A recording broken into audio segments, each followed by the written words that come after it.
This channel is not about getting you hyped up. This channel is about control, emotional control, keeping a clear mind. For people who are living and working in a noisy world.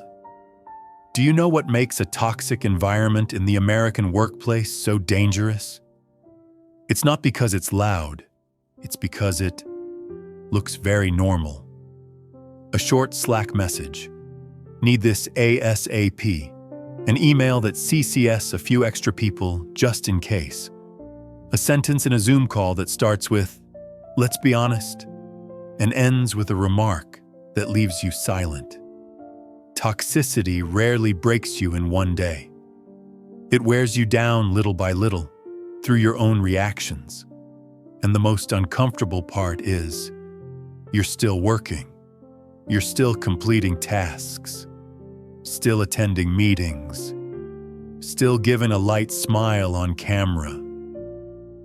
But inside, you're tensing up just to keep yourself from falling apart. Picture a familiar scene. Monday, 9:07 a.m.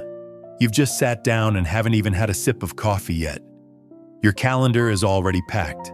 Stand up, check in, client call, one-to-one. You open your laptop and see a comment in a Google Doc. Are you sure this is the right approach? No suggestion.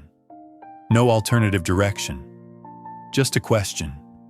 Enough to make you doubt yourself. You feel a small sting in your chest, not because the sentence is harsh, but because your mind immediately starts writing a story.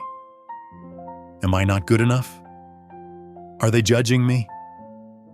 Will this affect my upcoming performance review? And from that moment, you switch into survival mode. You reply longer than necessary. You add more data, more slides, more proof. You're no longer working just to complete the task, but to feel safe. This is the key point most people miss. In a toxic environment, you are not tired because of the workload. You are tired because of the constant effort to prove that you deserve respect. Every time someone touches the right trigger, your body reacts before your mind does.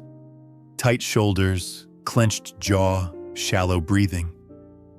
That's not because you are weak. That's biology. Your nervous system thinks, danger. But the workplace is not a jungle. You don't need to run. You need to choose your response. And this is how calm people keep their power. They don't try to defeat toxic people. They win by not letting their own reactions be pulled by strings. Next time you hear something like, "Why didn't you think of this earlier?" Or, "This shouldn't take that long," don't jump into explanations immediately. Do one small thing that can change your entire day. Name the situation. In your mind, say quietly, "This is noise. This is an attempt to pull me into defense mode. This is not a judgment of my worth." When you name it correctly, you separate yourself from the emotion. You are no longer its victim. You become its observer. Now here's a very practical exercise. I call it the 90-second reset. You don't need to meditate. You don't need to become a philosophical person. You just need 90 seconds. Breathe in, normally. Breathe out, a little longer. Look at a fixed point. The corner of your screen, your cup, the edge of the desk. Then ask yourself one very American workplace question that is extremely effective. What's the next useful step? Not who's right or wrong. Not what do they think of me. Just what is the next useful step?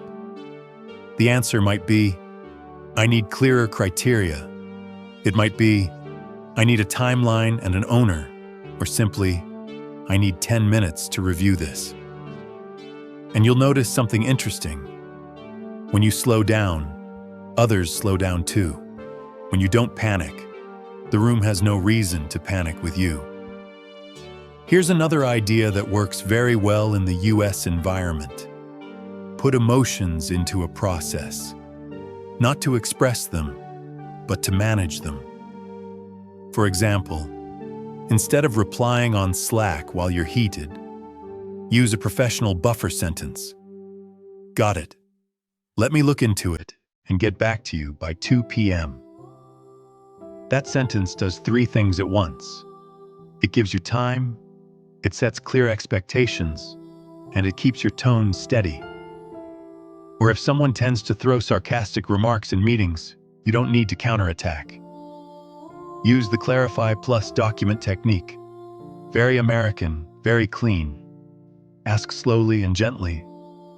Just to clarify, are you asking for A or B? Then after the meeting, send a recap. Per our discussion, next steps are: you're not fighting, you're building fences with clarity. And there's another angle people rarely mention. Toxicity doesn't only come from bad people. Sometimes it comes from a system under stress. Layoffs, budget cuts, KPIs, pressure from leadership. People are tense, so their tone becomes sharp. Deadlines are tight, so they become impatient. You don't need to carry all of that in your heart. Try a small micro ritual before starting your workday. New, simple, and effective. Before opening Slack or email, write 3 lines in your notes. 1. What is most important today? 2. How do I want to show up as a person today? 3. One thing I will not bring home tonight. Those 3 lines act like rails for your day. The day may be noisy, but you won't derail as easily as before. And if you're thinking, but I can't be calm all the time, that's true. You're not a robot. You're human. Emotional control doesn't mean having no emotions. It simply means you don't let someone else decide your heartbeat.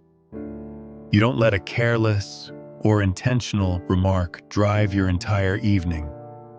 Some days, your victory is not a clever response. It's that you remain kind to yourself. You still enjoy dinner. You still sleep well.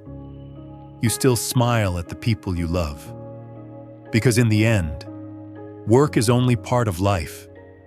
It is not allowed to become a permanent tenant in your mind. Calm doesn't make you weak. Calm makes you powerful in the best way. Because when you are calm, you see choices, you see exits, you see strategy. And sometimes the strongest choice is not reacting immediately, not over-explaining, not chasing the need to be validated. You do your part. You keep your standards. You walk forward with a clear mind. Calm people don't win because they are smarter. They win because they don't give away their power.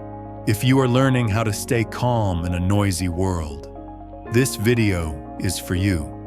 Don't forget to subscribe and follow the channel. We'll meet again in the next stories. Thank you for spending your time listening and allowing me to be with you for the past few minutes. Rest well. Tomorrow is a new day. I wish you peace and happiness.